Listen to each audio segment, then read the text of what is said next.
Lord ఆదికాండము 37వ అధ్యాయము 4వ వచనాన్ని చూసుకుందాం.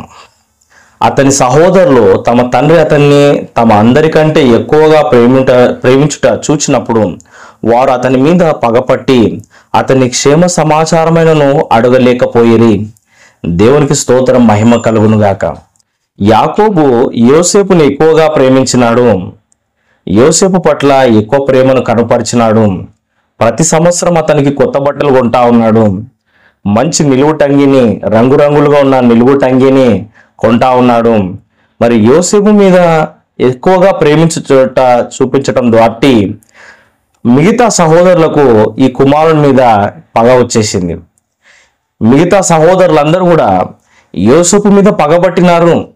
ఎందుకు పగబట్టినారు అంటే, యోసేపు ఒక దగ్గర నుంచి ప్రేమ పొందుకుంటున్నాడు. మా తండ్రి ద్వారా ఎక్కువ ఆశీర్వాదం పొందుకున్నాడు, మా తండ్రి ద్వారా ఎక్కువ ప్రేమ పొందుకున్నాడు కదండి. యాకోబు 12 మంది పిల్లలు కలిగి ఉన్నాడు. మరి 12 మందిని సమానంగా ప్రేమించాలి కదా.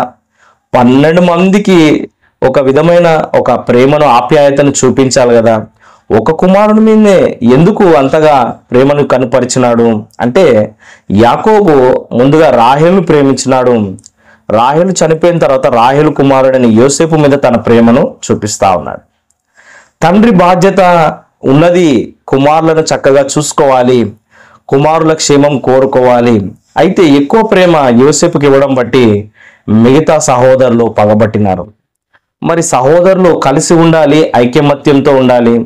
పోనీలే, మా తండ్రే కదా, చిన్న కుమారుడు కదా, యోసేపు కదా, వృద్ధాప్యంలో పుట్టినాడు కదా, పోనీలే అని సహోదరులు కూడా ప్రేమ కలిగి లేరు. వాళ్ళలో పగ, ద్వేషం ఉంది కదండి. తల్లిదండ్రులు బిడ్డలను ఒక ప్రేమ కలిగి చూసుకోవాలి. అందరికీ సమాన న్యాయం చేసే విధంగా వాళ్ళు జాగ్రత్త పడాలి. ప్రతి వ్యక్తి మీద దేవుడు కృప చూపిస్తున్నాడు. ఈ లోకంలో ప్రతి వ్యక్తిని దేవుడు ప్రేమిస్తున్నాడు కదండి. మనుషులే పార్షాలిటీ పెట్టుకున్నారు కానీ, తెలుపు నలుపు, ఆ కులము ఈ కులం ఈ మతం అని కానీ, బైబిల్ ప్రకారము ప్రతి ఒక్కరూ దేవుని బిడ్డలే. మీ అందరినీ దేవుడు ప్రేమిస్తున్నాడు. ఆయనకి ఎలాంటి భేదం లేదు. కానీ ఎవరైతే ప్రార్థన చేస్తున్నారో, ఎవరైతే ప్రభుకు దగ్గరగా ఉన్నారో వారిని దేవుడు దీవిస్తా ఉన్నాడు. మంచిదే. కానీ యోసేపు దగ్గరగా ఉండడం బట్టి యాకోబు ప్రేమించినాడు. కానీ మిగతా సహోదరులను అంతగా పట్టించుకోలేట్టు చూస్తా ఉన్నాం. మరి తల్లిదండ్రులు బిడ్డల పట్ల జాగ్రత్త వహించాలి. మరి పెద్దవారు కొంచెం కనికరం కలిగి ఉండాలి. పగ, ద్వేషము అది ముందుకు వెళ్ళనివ్వదు.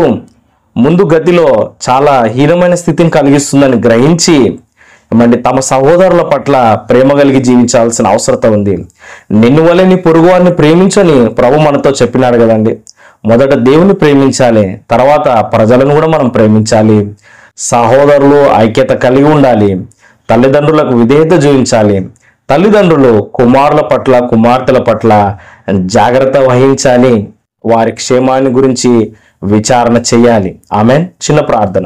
పరిశుద్ధుడైన దేవా, ప్రేమగల తండ్రి, యోసేపు చక్కటి బాలుడు, అయితే అన్నలు పగబట్టినారు. తండ్రి యోసేపును ప్రేమించినాడు. దేవుని ప్రణాళిక యోసేపు పైన ఉన్నది. ప్రభువా, ఇవంతా కూడా ఒక ప్రణాళిక ప్రకారమే జరుగుతుందని భావించి మేము ఇతరులను ప్రేమించే వ్యక్తులుగా ఉండాలి. ఎవరన్నా దీవింపబడితే వారి కోసము ప్రార్థన చేసే వ్యక్తులుగా ఉండాలి తప్పితే ఎవరి మీద పగ, ద్వేషం, ఈర్ష మాకుండకుంటున్నట్లు మా హృదయాన్ని మీరు కడిగి పరిశుద్ధపరచమని మా ప్రభువును రక్షకుడైన యేసుక్రీస్తు నామములో ప్రార్థిస్తున్నాను తండ్రి. ఆమేన్. God bless you. నేను పాస్టర్ ఎలీషా అబ్రహాం. లార్డ్, ఈ యొక్క వీడియోని షేర్ చేయండి, లైక్ చేయండి, సబ్స్క్రైబ్ చేసుకోండి. ఒక చక్కటి కమెంట్ కూడా కింద పెట్టండి. మీ ప్రార్థన అవసరతలు కమెంట్ రూపంలో రాసి మాకు తెలియజేయండి. మీకోసం మేము ప్రార్థన చేస్తా ఉన్నాము. మీ ప్రార్థన అవసరతలు మాకు ఫోన్ చేసి కూడా తెలియజేయచ్చు. మా నంబర్ 8801822777. ఈ నంబర్కి మీరు ఫోన్ చేసి కూడా తెలియజేయచ్చు. ప్రతిరోజు ఫోన్ కాన్ఫరెన్స్, వాట్సాప్ కాల్లో ప్రార్థన జరుగుతుంది. ప్రతిరోజు ఉదయం 6 గంటలకు, రాత్రి 9 గంటలకు జరుగుతూ ఉంది. నేను వాక్యాన్ని కూడా అందిస్తా ఉన్నాను లైవ్లో. మీరు జాయిన్ అవ్వడానికి నాకు ఫోన్ చేయండి. కింద కనిపిస్తున్న నంబర్కి మీరు ఫోన్ చేయండి. మీకు ఆ వివరాలన్నీ తెలియజేస్తాము. మిమ్మల్ని కూడా ఆ యొక్క ఆన్లైన్ ప్రార్థనలో మిమ్మల్ని కూడా ప్రేమతో ఆహ్వానిస్తా ఉన్నాం. మరియు ప్రతి ఆదివారం ఉదయం 10 గంటలకు జిల్లుగూడ ప్రాంతంలో ఆరాధన జరుగుతుంది. శుక్రవారం సాయంత్రం 6 గంటలకు ఉపవాస ప్రార్థన ఉంది, ప్రేమ విందు కూడా ఉంది.